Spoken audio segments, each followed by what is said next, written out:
We're a bit bogged here. The absolute top 10 worst recovery situations. We're in vehicle losing territory now. And how to survive them. The background just turned red. It's not just about your car.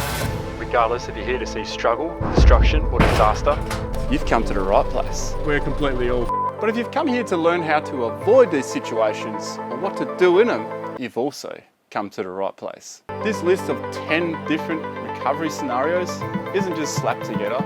It is a genuine list that I've had to experience myself. to balance out the doom and gloom of losing your car. As we go, we'll rate these on a waiting for a mate scale. If you're a full driver, hopefully you've had the chance to do a few vanilla recoveries. Your simple standard snatch strap recovery, or maybe a bit of a winch pull. Heck, maybe even just self-recovery with a shovel and max tracks. Before you plunge into number 10. Take your four-wheel drive, put a trailer behind it. What is it, a trailer? Yep. All of a sudden, a normal recovery turns into a pain in the ass. The usual very common situation, you're driving along a beach and there's a soft patch. Normally you can just power through that section. With a trailer, not gonna happen. Trailers magnify the weight, the drag. It's like an anchor. Oh, don't do it. One of the biggest issues, your choice of recovery direction is not up to you anymore. You don't usually have both options. Which means if you poke your nose down a track you didn't want to go down and now you're bogged, you can't really reverse. Which means you're waiting for a mate. So I should see you around 5:30, maybe? Thanks so much, man. You are going to save my ass. About 100 metres of winch line going. 300 series and a dual axle caravan. Looks dead straight from where I am. I can't even see a car. 40% waiting for a mate. Unless you unhitch the trailer. And unhitching, that adds a lot of time. So how do you avoid this situation? Travel in numbers is probably the safest point, especially if you're on a beach.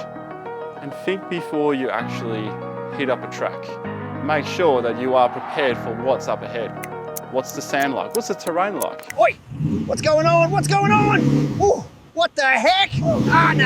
Have you got enough recovery gear with you? With a normal vehicle, I always recommend bringing 4 of these guys. Towing a trailer, I would suggest 6 to 8 of them. Adding a trailer changes everything.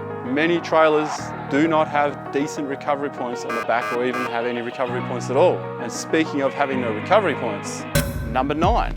No recovery gear and no recovery points, which is pretty common. Where do you rescue your car from? Those two black things, they're tie-down points from the Prado. They are not recovery points, so I got that confirmed. This black piece, that's a 70 series tie-down point, which now has rated recovery points. It's easy for everyone to say, you shouldn't have gone full driving without any recovery gear. Well, until you get stuck, you don't have a reason for it, right? And honestly, that's just how it is. You got to learn you need to bring the gear before you would bring the gear. And here you are on the beach and you're bogged, no recovery gear, and you got no recovery points. Or do you? You might have a trailer hitch. If you have a towing hitch, you could use the pin inside that. Don't use the tow ball. If you're towing something out, you go straight to the tow ball. That's a big no-no. Why is that a no-no? Don't use the tow ball. You're just gonna have to wait for someone. But your option is very limited. You can only go back, you can't go forward. Not without front recovery points. Those recovery points that are on Chris's car, those are legit ones. Rated for an 8-ton snatch strap. They're not gonna come off. You're risking damaging your vehicle. If someone puts a strap on the wrong spot, you could rip your bull bar off, you could rip an axle out. All kinds of things can happen because you don't have a point to hook up to. So we're doing a bridle to equalise the stress on both recovery points. This can be used as a bridle. So if you have 2 recovery points on a vehicle, which I recommend, then you are dividing the load. No recovery gear, no recovery points, 80%. Just waiting for a mate. Everyone realises they need recovery gear the first time they don't have it. Coming in at number 8, repairing during and perhaps after a recovery. It just complicates things even more. And just when you think it couldn't get worse, the wheel looks way too far under the guard. So you've damaged the vehicle and you're stuck and now you got to get recovered. Now you've got 2 puzzles at the same time. if you recover in a certain way, or if you recover at all, if you move the car at all, is that going to damage the car even more? No. What have you done? Is it going to make the problem bigger? Sometimes yes, sometimes no. Sometimes you can't fix the problem until you pull the car somewhere. Before you even go and touch the strap, work out why the vehicle is stuck in the first place. Because if it's really stuck, if it's resting on a rock, if it's stuck with the suction of the mud, if you try and yank this thing out, Something snapped. something's got to give. Whoa. You've done a number on this one. It's completely shattered. You could rip a tyre off the bead, and now things are going to be even harder. Are the wheels spinning? Is it bellied out? Meaning, is it sitting on the diff? Is it sitting on the bash plate? Is it sitting on the leaf pack? 79 owners. Did you hear a crunch before? Is there a big build-up of mud? Is there something simple in the way that could be moved? Look at all these things before you hook anything up. But sometimes things are already broken. Rescue a vehicle that is limping. That is a whole different complication. Now you've got two puzzles to sort out. How to fix the car, how to pull the car out. Do you fix the car first, or do you pull it out first? Fixable if you've got tools and patience. 55% waiting for a mate. Changing conditions. Have you ever tried to do a recovery on clay when it's dry? It's all good, right? Yeah, there's a bit of dust around, but then all of a sudden it starts pissing down. This just in, it's bucketing down with rain. What was an easy recovery has become downright dangerous. Things can go pear-shaped pretty quick. You're in the heat of the day. Red sand gets hot, and when it's hot, the sand gets very, very soft. Low pressures, definitely. As the rear's done, let's do the front. You're in the middle of the desert. The sand is red. It's really absorbing that heat. And you're bogged, and you've lowered your tyres so much, but you're going nowhere. Just wait till the afternoon. Sometimes you gotta know when to stop as well. Sometimes it means you're just gonna have to trackside camp it. 50% waiting for a mate, 50% chance waiting with a mate. Speaking of changing conditions, Yeah, nah. Just waiting for a mate.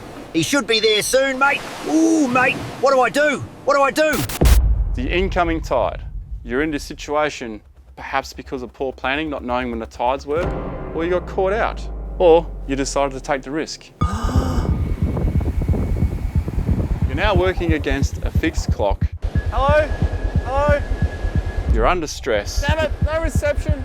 The tide's coming in. Which increases mistakes. If only I watched more Ronny Dahl videos. Vehicle loss has now become realistic, and if a boat recovery is needed to get your car out, then the fight is over. You know, when I first saw you from down there, I thought you might need reef shoes. You can't park there. You can't park there. Why not? So was that too soon? No, once I had a trailer on the back.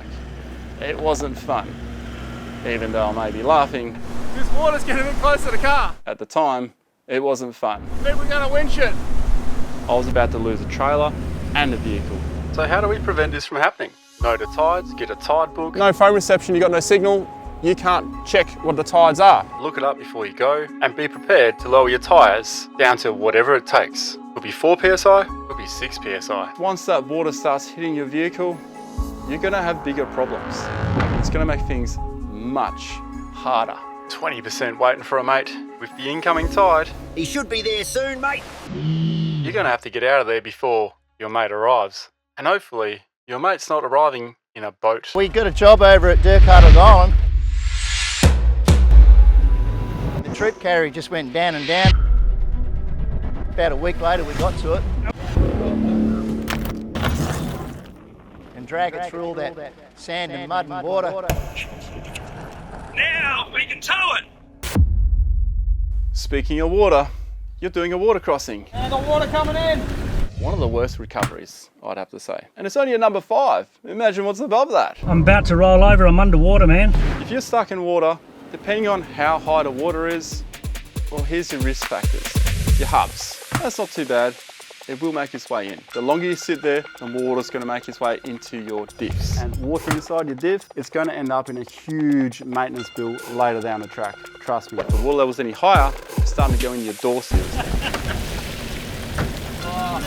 you're probably going to take on some water. Your carpets are wet, all your electronics are starting to get wet. And all the data cables in modern cars, they're very thin. Doesn't take much for green death to set in and all of a sudden your vehicle won't drive anymore. You may want to just check all the electrical connections in your footwells. Make sure you spray them all with some kind of water displacement spray, get them all cleaned up. Maybe even consider taking it to an auto sparky. Those wires are so thin, once they start corroding, it's a nightmare. It's a true nightmare. The next danger, your fuel tanks, your breathers will now suck in water. Any higher than that, now we're talking airbox territory. We're talking wading depth. Inside the car, well, that doesn't matter anymore. The only way to stop the water from coming in is to keep moving your vehicle. But the problem is you're stuck. You're a sitting duck in the water waiting for a recovery. If the water reaches above your wading depth, regardless if you have a snorkel or not, you're still a time bomb.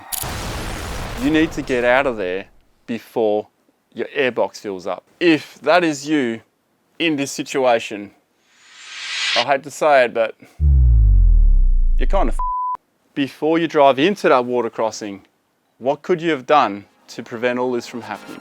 Have you walked the crossing? I'm not sure how this is going to be. You're going to have to walk it, providing there's no crocodiles. I'll give you one there. Have a crunch. What kind of power their jaws got? Mate, they tell me it's up around and over 3,000 PSI. Have you seen anyone else cross it? Are there any deep holes? How deep is it? How hard's the flow rate? Is your car capable of crossing? Does it have a snorkel? The deeper it is, the more danger it is of being swept off or even changing the direction of your vehicle. In a straight line thinking, I've got to go there, you may in fact have to go in and then go against the current to actually get there. There are so many things you'll look at before you do these deep water crossings. People get caught out all the time. Let's say all the things have been checked off. There's one more thing to do. If this is a deep water crossing, put a strap on the front of your car or on the back of your car or both.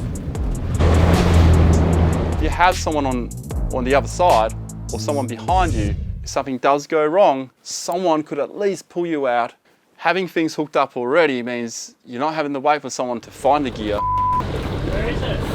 I can't get the pin out. To jump in the water, to hook it up, and then hook it up to their own car. All you got to wait for is someone to run to your car, grab the strap, hook it up to their car, and hopefully drag you out.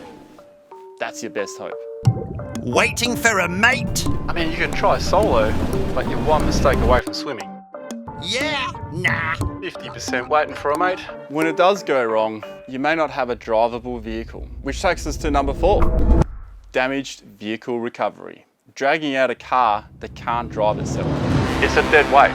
It may sound like a simple solution, just tow it out. But think about this, if you're recovering the car or if you're in the car being recovered, it's no longer a recovery, but I would call it an extraction. You are now trying to get this vehicle to a point where a tilt tray can pick it up and take it back to town. Or my dad's Jeep situation once. Deep in the bush, many tight little bends, it's like threading an elephant through the eye of a needle. You need to have the appropriate gear, snatch straps in some cases. And that's the result of the towing. Pretty much ready to put a pin. It's done pretty well though. We got the full snatch strap rather than tow rope. About 120 k's of rough towing. Hopefully you do just need a tow strap, but in our case we needed a snatch strap. These final 3, it's not just about your car, it's also about you or whoever else is around, because things now are becoming quite dangerous. We may actually be stuck where we are because Salt lakes or salt pans, these are usually out in remote country. Anyone who's crossed a salt lake before Real sinker. and has been stuck, we're completely all fucked. what's up? Or has just narrowly gone off the track a little bit. That's actually really scary. They will know how bad salt lakes can be. But if you go right in the middle, it's solid as a rock. Do not, under any circumstances, try and go around, because if you do, That could be the end of your car. Enjoy the next few hours or days perhaps in getting yourself out. In some situations, you will drive into one and you'll realize that this isn't going to end well, I'm going to have to turn around. Yeah, got myself stuck in a clay pan. And hard, and then all of a sudden, Just a tiny little soft bit, enough to just suck me in. Game over. You've really got to manage that speed and just keep going. If you're still moving, keep going. Come on, come on, come on. But keep it going, not too fast, not too slow. The minute you stop, you're screwed. The minute you go too fast, you slide, you're off the track, and you're screwed. Self-recovery is highly unrealistic.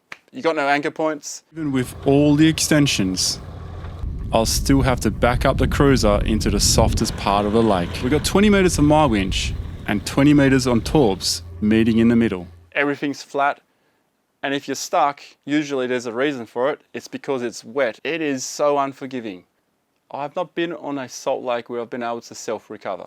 You need multiple vehicles, which means you need to risk someone else to come out there and pull you out. If you're by yourself... I couldn't get mobile phone range, and it was a really remote, quite a remote track, midweek as well, so there was just no one around. I cannot stress how much care you need to take, and that's why it's in number 3. If you are remote touring and travelling, there may be no one coming for weeks, who knows? You're not recovering this, you're ordering help. Yeah, I'm still waiting for a mate. 95% waiting for a mate. So I hope you got one of those EPIRBs with you. And hopefully you got reception. Champion of the day's Starlink actually. Just being able to cork, that really helped. Self-recovery, unrealistic. Possible, but very unrealistic.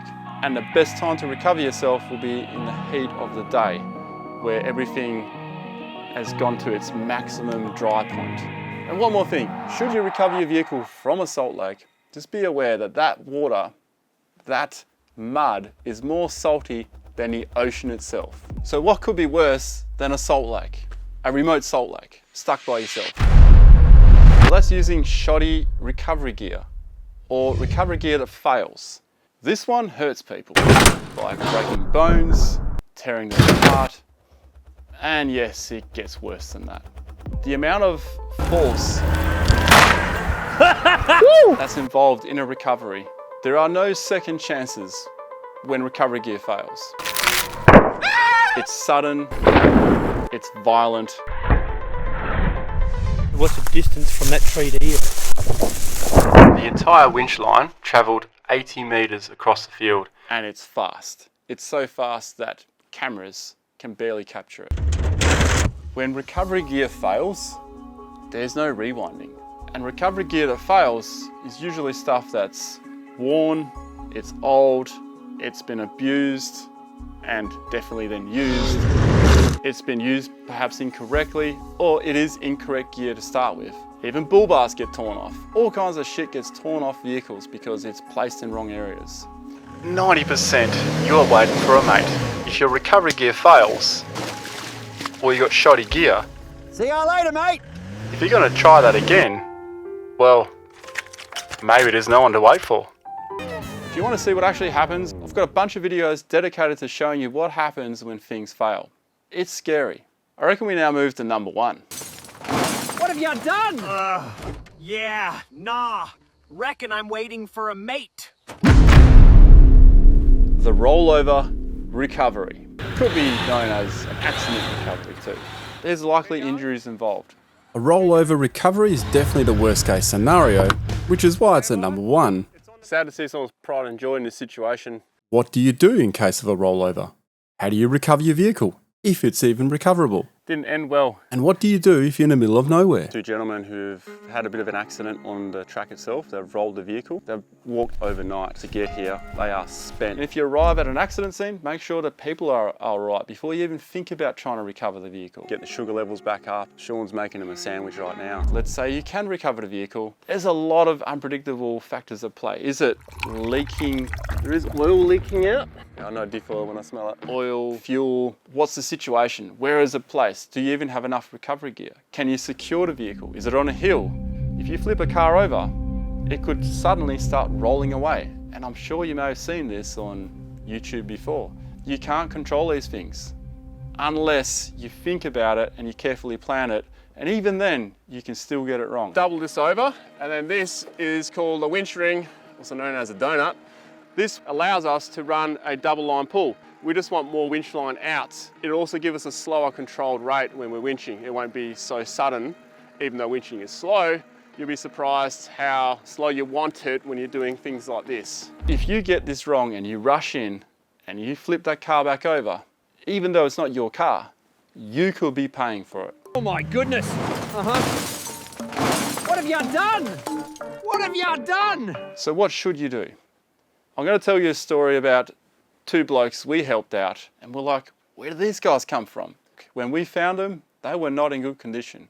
They'd in fact walked from their accident scene, which was an estimated, was it 30 or 40 kilometres? It's exactly where you said it would be, on the left-hand side of the track. When you walk that far, you just end up spent that even the light items, like a box of food and a couple of soft drinks, it just becomes too heavy. That's a long walk. But the first thing I would suggest, if you do roll your car, stay with the car. We then offered to travel to their car. We didn't want to guarantee it. Put it back on its wheels and put it to a spot where a tilt tray could come and collect it. Sean, just take a little bit of tension. Trav, let's go a little bit and see what happens. Copy. Keep going, keep going, keep going. We had to use multiple vehicles. 2 with the winch hooked up and 1 as an anchor point just to drag the vehicle or just to hold it steady so it wouldn't roll away from us. Once we got it on its wheels, which we managed to do without doing damage, having cameras, we were able to record the process so that we have proof that we didn't in fact damage the car more than what it already was. That's something I definitely want to mention. Nonetheless, it was a very complicated recovery and it took 2-3 hours. But because we had all the gear we needed, all the extra straps, some sacrificial. Ronny, Trevor said straight. Copy. We got the vehicle to the top of the hill. Go, go, go, go. I called them. I spoke to the lads, they are absolutely stoked. They've got a plan in place to come and collect the vehicle. They're probably going to have to tow it out of here, but they've got something worked out. If you start a car that's been on its side, there's likely a lot of oil still inside the engine block. That doesn't compress as well as petrol or diesel, and that's just going to fire a rod out the side of the block. You're going to destroy the engine. That's why we decided to leave it there for them, secure all their gear, and then they went and collected the car later on. 100% you're waiting for a mate. Oh, no. And if you're solo travelling and you had a rollover, I reckon it's still good. you're not recovering. Hope so. You're hoping to get signal. Actually, not sure. That's the top 10. Do you agree with my list? And have you been involved in any of these in the top 10? If you have, I'd really like to hear about it in the comments below.